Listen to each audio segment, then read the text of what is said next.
दोस्तों, दज्जाल के बारे में बहुत ज़्यादा अहादीस मौजूद हैं, जिनमें इसके हुलिये, इसके दावे और इसके फितनों फिसाद फैलाने की तफसील मौजूद है। बाज़ अहादीस में इसकी सवारी का जिक्र भी मौजूद है। आज की वीडियो में हम जानेंगे कि ये सवारी कैसी होती है और मौजूदा दौर के उलमा के मुताबिक क्या ये सवारी किसी जानवर की होगी या फिर इसका ताल्लुक जदीद दौर से है।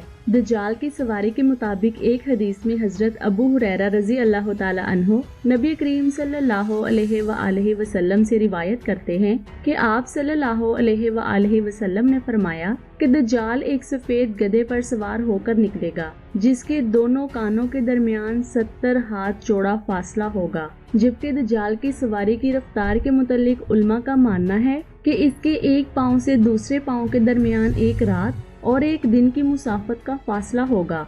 इसकी सवारी की खातिर जमीन समेटी जाएगी। वो इतनी तेजी से सफर करेगा कि सूरज के गुरूब होने के मुकाम पर इतनी तेजी से पहुंच जाएगा कि देखने वाले अपनी आंखों पर यकीन नहीं करेंगे। समंदर का पानी इसके टखनों तक पहुंचेगा। इसके आगे स्याह धुएं का पहाड़ होगा और पीछे सब्ज रंग के धुएं का पहाड़ होगा। और फिर दज्जाल दुनिया के कोने कोने में जाकर ऐसी आवाजें देकर बुलाएगा कि इसको जमीन और आसमान के दरमियान सब सुन सकेंगे। वो कहेगा, ऐ मेरे दोस्तों ब्राहे करम आ जाओ, ऐ मेरे प्यारों ब्राहे मेहरबानी आ जाओ। एक और हदीस के मुताबिक दज्जाल उस वक्त नमूदार होगा जब लोग दीनी और ईमानी तौर पर बहुत ज्यादा कमजोर हो चुके होंगे।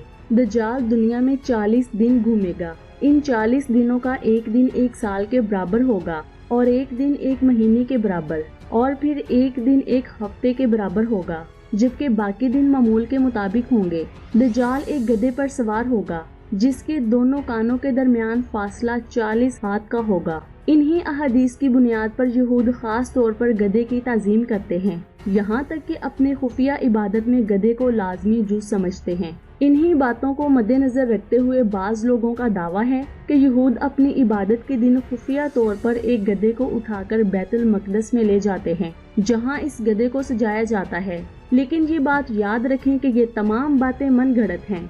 हकीकत में ऐसा कुछ भी देखने को नहीं मिला। बाज़ उलमा कराम का कहना है कि अगर हम ये कहें कि एक ऐसा गधा जाहिर होगा जिसमें ये तमाम सिफात पाई जाएंगी तो ये बात गलत होगी, क्योंकि ऐसा मुमकिन ही नहीं हो सकता कि एक ऐसा गधा पैदा हो जिसके दोनों कानों के दरमियान फासला इतना ज्यादा हो और वो दिन रात बगैर थकावट के चलता रहे और वो सवारियों को ऊंची आवाज में पुकारता रहे और जब वो समुंदर में चले तो समुंदर का पानी उसके टखनों तक हो। यहाँ ये सवाल भी है कि दुनिया में वो गधी कहाँ से आएगी जो ऐसे गधे को जनेगी। लिहाजा उल्मा के मुताबिक हकीकत ये है कि ये अजीमुशान पेशगोई है जिसमें एक न्यू सवारी की तरफ इशारा था। इसने आखिरी जमाने में इजाद होना था और इसकी वजह से सफर में आसानी पैदा होनी थी। ऊंट जो पहले जमाने में लंबे सफरों के लिए इस्तेमाल होते थे उनको तर्क कर दिया जाएगा। इनके मुताबिक अब किस्म किस्म की सवारियां इजाद हो चुकी हैं, जैसे कि ट्रेन, हवाई जहाज और बहरी जहाज वगैरह।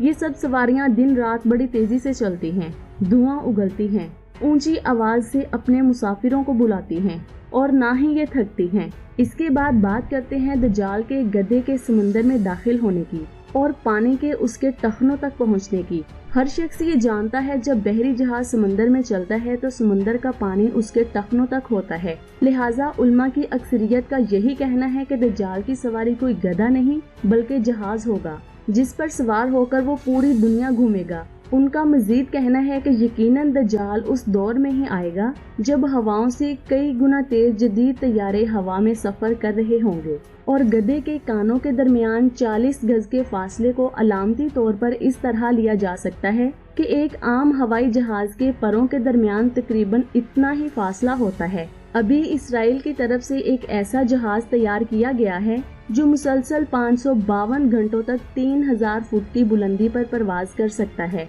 और हैरत अंगेज तौर पर इसके परों के दरमियान पूरे 40 गज का फासला है। अगर आप इसे गौर से देखें तो आप ये जान लेंगे कि इसके पर बिल्कुल गधे के कानों जैसे हैं और हदीस में जो दज्जाल की सवारी की निशानियां बताई गई हैं वो तमाम आज के जदीद तैयारों में मौजूद हैं।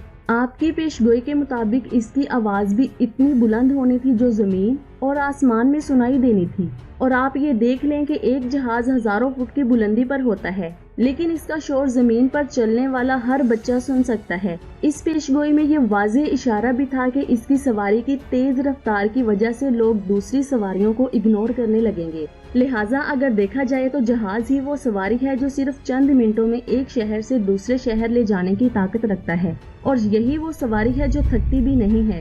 تو ہو سکتا ہے کہ دجال کی سواری یہی ہو جو ذکر کی جا چکی ہے۔ تو دوستو، آج کی ویڈیو آپ کو کیسی لگی نیچے کمنٹس کر کے ضرور بتائیں۔ اپنا بہت سارا خیال رکھیں، دعاؤں میں یاد رکھیں۔ اللہ حافظ۔